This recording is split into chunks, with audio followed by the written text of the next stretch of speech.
You work a fair bit with Appaloosas, Michelle. How do you find them? I find them really kind, nice to work with, and quick learners, really quick to learn. And willing, obviously, then. Yeah, willing, yeah. Good doers, in other words, they're not fussy with their food or whatever? No, I've never had a problem with them.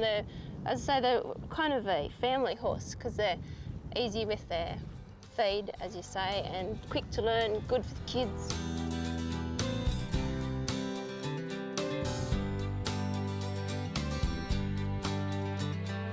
It's probably the most distinctive colour in horses, I suppose? Yes, definitely outstanding, like different, everyone's different. There's no two Appaloosas the same, so it makes it very distinctive. But in fact, there's a large number of different colours. Oh, definitely, yeah, they're all different patterns.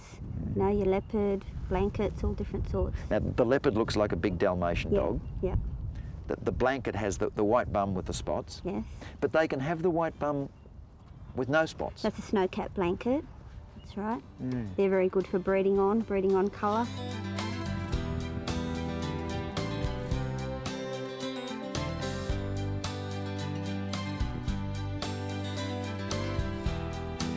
The Appaloosa gene is a dominant gene. Now what that means is if you made an Appaloosa to an ordinary horse, in the babies on average you get half Appaloosas and half normal horses. Now those normal horses don't carry the Appaloosa gene, so they're not going to breed Appaloosas if you mate them to other ordinary horses. But within the club, this is really smart, they use those solid horses, as they call them, as breeding stock. They're very, very good because they can help you with certain pattern designs in the horse. Apart from that, they're used in ridden events and all the rest of it. So there's two types of Appaloosas. There's the true Appaloosa and there's the solid. The solids carry many of the characteristics. They carry that good mind, the good structure and all the rest, but they're not coloured Appaloosas and they don't breed as coloured Appaloosas.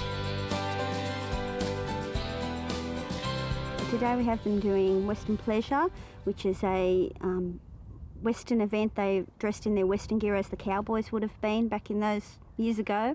We've also got some horses doing Hunter Under Saddle, which is still classed as a Western event, but the horses are in traditional English gear. We have hack and dressage horses, which are a lot more collected, a lot more traditional classes, like what your pony club kids do. Now, for showing them as halter horses, the beauty pageants, they're basically judged under exactly the same standard as a quarter horse. Yes, basically, yeah. So in that sense, those varieties are just coloured quarter horses in terms of conformation and all of that sort of stuff. In terms of conformation, yes. And the majority of new blood that's put into these days would be quarter horse blood. Yes.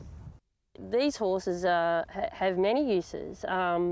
They're so able to be taught anything. They've got a real workman attitude and they get on with whatever you want them to do. And a lot of them here seem to be pretty good as kids' horses. That's it. Yeah, they're great for youth and people who are learning to ride. Like you'll find most riding schools have got 50% Appaloosas because they're just so easygoing.